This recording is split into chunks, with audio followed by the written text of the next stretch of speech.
Le Bitcoin a subi une chute spectaculaire de 8 900 $ sur BitMEX, soit une baisse de 90%. Cette anomalie a été observée lors d'une nuit mouvementée le 18 mars 2024. Bien que BitMEX soit principalement axé sur les produits dérivés, cette baisse a été constatée sur son marché au comptant. Les équipes de BitMEX enquêtent sur cette situation, suspectant une possible manipulation. Cependant, aucun impact sur les marchés dérivés n'a été signalé. Malgré cet incident, certains chanceux ont pu acquérir du Bitcoin à des prix extrêmement bas, offrant un bref retour à des niveaux de prix historiques. Le yen japonais a chuté à son plus bas niveau face à l'euro depuis 2008, atteignant 164,48 yens pour 1 euro. Malgré l'annonce par la Banque du Japon d'une politique monétaire accommodante, la fin de sa politique de taux négatif n'a pas suffi à stimuler la demande. Cette décision a déçu les investisseurs, conduisant à une dépréciation du yen par rapport à l'euro et au dollar. Unilever, géant de l'hygiène et de l'agroalimentaire, annonce la vente de sa division glace, incluant des marques telles que Ben & Jerry's et Magnum. Ces décisions visent à simplifier ses activités et accélérer sa croissance. Les ventes de glace ont été décevantes l'année dernière, conduisant à une restructuration. En réaction, le titre d'Unilever a grimpé de 3,65% à la bourse de Londres. Un programme de réduction des coûts de 800 millions d'euros sur 3 ans a été également annoncé. Le Canada a décidé de cesser ses importations d'armes vers l'Israël suite au conflit avec le Hamas. Les exportations récentes concerneraient uniquement des équipements non létaux. Cette décision intervient après une position critique adoptée par le Premier ministre Justin Trudeau concernant l'opération militaire israélienne à Gaza. Des poursuites judiciaires ont été engagées au Canada contre le gouvernement pour suspendre ses exportations, accusant le pays de violer le droit international.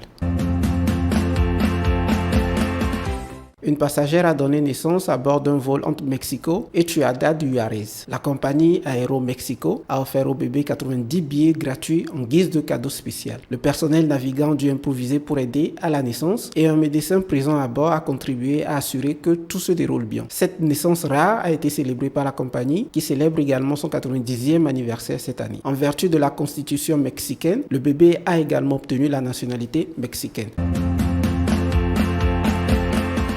Des chercheurs chinois ont développé des drones inspirés de la structure de la graine d'érable, capables de se diviser instantanément en plusieurs engins une fois dans les airs. Cette innovation, publiée dans la revue Acta Aeronautica et Astronautica Sinica, représente une avancée majeure dans le domaine des drones. Chaque drone peut communiquer avec les autres et remplir des missions spécifiques, offrant ainsi une efficacité inégalée en vol. Cette technologie pourrait bouleverser les opérations militaires en générant un choc tactique et psychologique chez l'adversaire.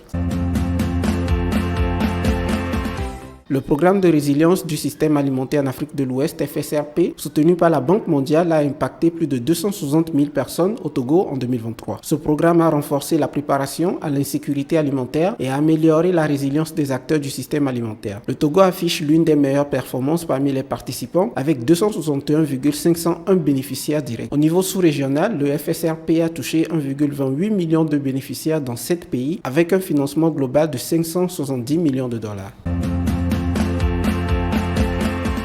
Washington prévoit un soutien financier de 66 millions de dollars pour la construction d'une académie de formation en cybersécurité à Abidjan. Les États-Unis participent également à la construction d'un data center national avec un investissement de 60 millions de dollars. En parallèle, la Côte d'Ivoire bénéficie de 524 millions de dollars de dons dans le cadre du Millennium Challenge Account, principalement pour les infrastructures et l'éducation. De plus, Washington renforce son soutien militaire aux forces armées de la Côte d'Ivoire avec la formation de près de 2000 militaires ivoiriens.